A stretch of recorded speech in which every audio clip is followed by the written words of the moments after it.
আসসালামু আলাইকুম ওয়ারাহমাতুল্লাহি ওয়াবারাকাতুহু। প্রিয় বোন, একটু থামুন, ভিডিওটা স্কিপ করবেন না, কারণ আজ আমি যে কথাগুলো বলবো হয়তো ঠিক এই মুহূর্তেই আপনার জীবনের সবচেয়ে প্রয়োজনীয় উত্তর হয়ে আসবে। প্রিয় বোন, কখনো কি এমন হয়েছে বুকের ভেতর অজানা একটা ভার, কারণ জানা নেই কিন্তু চোখ ভিজে যায়, দোয়া করেন কিন্তু মনে হয় আকাশ যেন নীরব। ঠিক তখনই আপনি মুখে বলেন আস্তাগফিরুল্লাহ। আজ আমি আপনাকে বলবো, আস্তাগফিরুল্লাহ পড়া শুরু করার পর আল্লাহ বান্দাকে যে 7টি ইশারা পাঠান, যেগুলো বুঝতে পারলে আপনি কেঁদে ফেলবেন, কারণ তখন বুঝবেন আল্লাহ আপনাকে ভুলে যাননি। আমি আপনাকে ভয়ের কথা বলবো না, আমি বলবো আশার কথা, বলবো রহমতের কথা, বলবো সেই আল্লাহর কথা যিনি বলেন, হে আমার বান্দারা, তোমরা নিজেদের উপর জুলুম করেছ, তবুও আমার রহমত থেকে নিরাশ হইও না। প্রিয় বোন, আপনি এখন দেখছেন ইসলামের আলো, একটি চ্যানেল যেখানে কথা বলা হয় হৃদয়ের সাথে, আত্মার সাথে আর আল্লাহর সাথে। প্রথম ইশারা, আল্লাহ আপনার চারপাশের মানুষদের আচরণ বদলে দেন। প্রিয় বোন, আস্তাগফিরুল্লাহ পড়া শুরু করার কিছুদিন পর আপনি হয়তো খেয়াল করবেন আপনি নিজে বদলানোর আগেই আপনার চারপাশের মানুষগুলো বদলাতে শুরু করেছে। যে মানুষগুলো অহেতুক কষ্ট দিত, যাদের কথায় আপনি বারবার ভেঙে পড়তেন, যারা আপনার দোয়ার পথে বাধা হয়ে দাঁড়াতো, হঠাৎ করেই তারা হয় দূরে সরে যাচ্ছে, না হয় তাদের আচরণ নরম হয়ে যাচ্ছে। এটা কোনো কাকতালীয় ঘটনা না, এটা আল্লাহর পক্ষ থেকে এক গভীর ইশারা। রাসূল সাল্লাল্লাহু আলাইহি ওয়াসাল্লাম বলেছেন, বান্দা যখন গুনাহ থেকে ফিরে আসে, আল্লাহ তার চারপাশের পরিবেশকেও তার জন্য সহজ করে দেন। প্রিয় বোন, আল্লাহ জানেন কারা আপনার জন্য রহমত আর কারা আপনার পরীক্ষার কারণ। তাই আপনি যখন বারবার বলেন আস্তাগফিরুল্লাহ, আল্লাহ তখন শুধু আপনাকে নয়, আপনার জীবনের অপ্রয়োজনীয় মানুষগুলোকেও সরিয়ে দেন। কোরআনে আল্লাহ বলেন, আল্লাহ যাকে হিদায়াত দেন তার বুক খুলে দেন ইসলামের জন্য। এই বুক খোলার অর্থ শুধু আপনার অন্তর নয়, আপনার জীবন পথও পরিষ্কার করা। প্রিয় বোন, যদি দেখেন কিছু মানুষ হঠাৎ আপনার জীবন থেকে হারিয়ে যাচ্ছে, জেনে রাখবেন এটা ক্ষতি নয়, এটা আল্লাহর রহমতের প্রথম ইশারা। দ্বিতীয় ইশারা, আপনার চোখের পানি আল্লাহর কাছে দোয়া হয়ে পৌঁছায়। প্রিয় বোন, আস্তাগফিরুল্লাহ পড়া শুরু করার পর হয়তো আপনি লক্ষ্য করবেন হঠাৎ চোখ ভিজে যাচ্ছে। কান্নার কোনো স্পষ্ট কারণ নেই, কিন্তু বুক হালকা হয়ে আসছে। এই কান্না দুর্বলতার নয়, এই কান্না আল্লাহর ডাকে সাড়া দেওয়ার কান্না। রাসূল সাল্লাল্লাহু আলাইহি ওয়াসাল্লাম বলেছেন, যে চোখ আল্লাহর ভয়ে কাঁদে সে চোখকে জাহান্নামের আগুন স্পর্শ করবে না। তিরমিজি। প্রিয় বোন, আপনি যখন আস্তাগফিরুল্লাহ বলেন তখন শুধু জিহ্বা নড়ে না, হৃদয়ের জমে থাকা পাথরগুলো গলতে শুরু করে। এই কান্না আসলে এক ধরনের দোয়া, যেখানে শব্দের দরকার হয় না, কারণ আল্লাহ বলেন, আমি বান্দার মনের কথা জানি। সূরা বাকারা 235। অনেক সময় আল্লাহ আপনাকে এমন কান্না দেন যার মাধ্যমে তিনি বোঝান, তুমি আমার কাছে ফিরে এসেছো, এবার আমি তোমার ভার আমি নিজে তুলে নেব।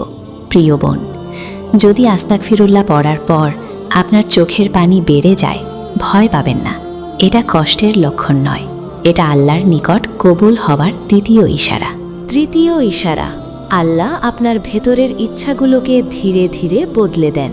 প্রিয় বোন, আস্তাগফিরুল্লাহ পড়া শুরু করার কিছুদিন পর আপনি হয়তো খেয়াল করবেন যে জিনিসগুলো একসময় আপনাকে খুব টানত, যেগুলোর জন্য আপনি আল্লাহকে ভুলে যেতেন, সেগুলোর প্রতি মন হঠাৎ করেই ঠান্ডা হয়ে যাচ্ছে।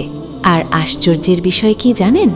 এর বদলে এমন কিছু ইচ্ছা জন্ম নিচ্ছে যেগুলো আপনাকে নামাজের দিকে টানে, কোরআনের দিকে টানে, চুপচাপ একা আল্লাহর সাথে কথা বলার দিকে টানে। এটা নিজের তৈরি পরিবর্তন নয়, এটা আল্লাহর সরাসরি কাজ। কোরআনে আল্লাহ বলেন, আল্লাহ যাকে চান তার হৃদয়কে ইসলামের জন্য খুলে দেন। সূরা আনাম 125।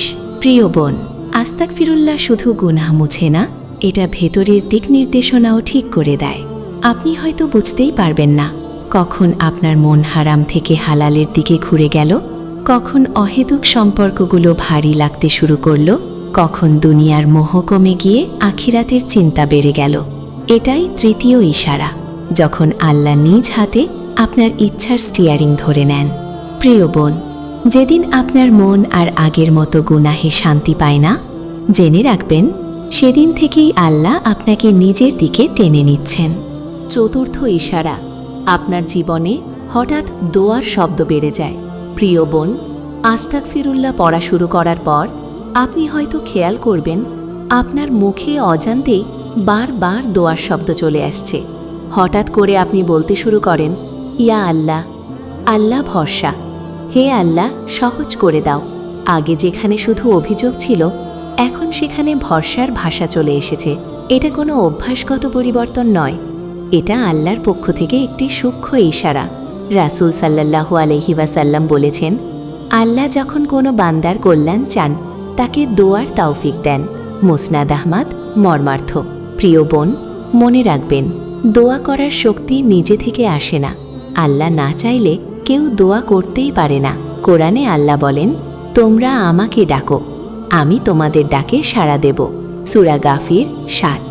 আস্তাগফিরুল্লাহ পড়ার মাধ্যমে আপনি আল্লাহর দরজায় কড়া নাড়ছেন, আর দোয়ার ভাষা বেড়ে যাওয়া মানে দরজাটা খুলে দেওয়া হয়েছে। প্রিয় বোন, যদি দেখেন আপনার মুখে দোয়া বাড়ছে, হৃদয় আল্লাহকে ডাকতে শিখছে, তাহলে বুঝে নেবেন এটা আল্লাহর পক্ষ থেকে চতুর্থ বড় ইশারা। পঞ্চম ইশারা, আল্লাহ আপনার কষ্টের ওজন কমিয়ে দেন, কিন্তু কষ্ট পুরো তুলে নেন না। প্রিয় বোন, আস্তাগফিরুল্লাহ পড়া শুরু করার পর হয়তো আপনি লক্ষ্য করবেন সমস্যাগুলো এখনও আছে, পরীক্ষাগুলো শেষ হয়নি, কিন্তু আগের মতো আর আপনাকে ভেঙে দিতে পারছে না।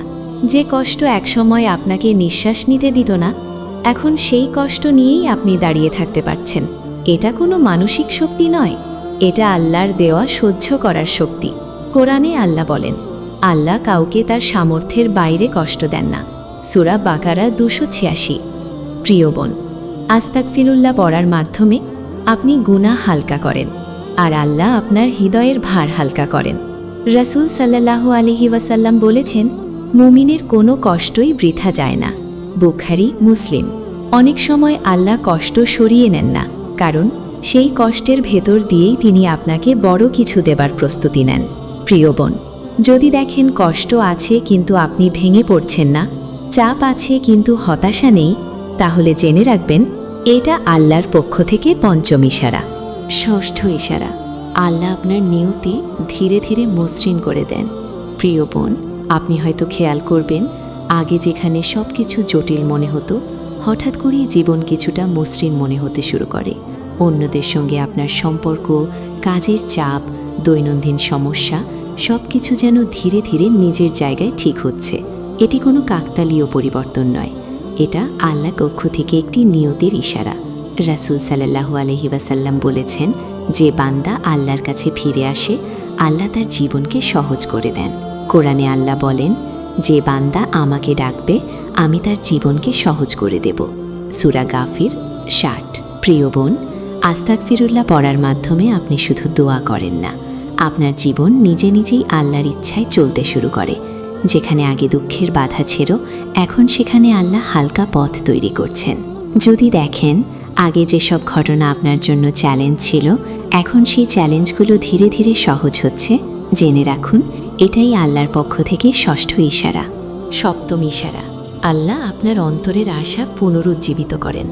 প্রিয় বোন, আস্তাগফিরুল্লাহ পড়া শুরু করার কিছুদিন পর আপনি হয়তো খেয়াল করবেন যেখানে আগে হতাশা, ভয় ও শূন্যতা ছিল, সেখানে এখন আশার আলো ফোটাতে শুরু করেছে।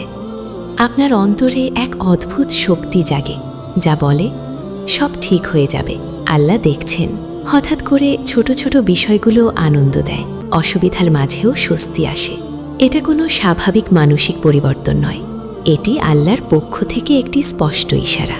রাসূল সাল্লাল্লাহু আলাইহি ওয়াসাল্লাম বলেছেন, যে বান্দা আল্লাহর কাছে ফিরে আসে, আল্লাহ তার আশা ধ্বংস করেন না। কোরআনে আল্লাহ বলেন, যে আমার দিকে ফিরে আসে, আমি তাকে আশা ও রহমত দিই।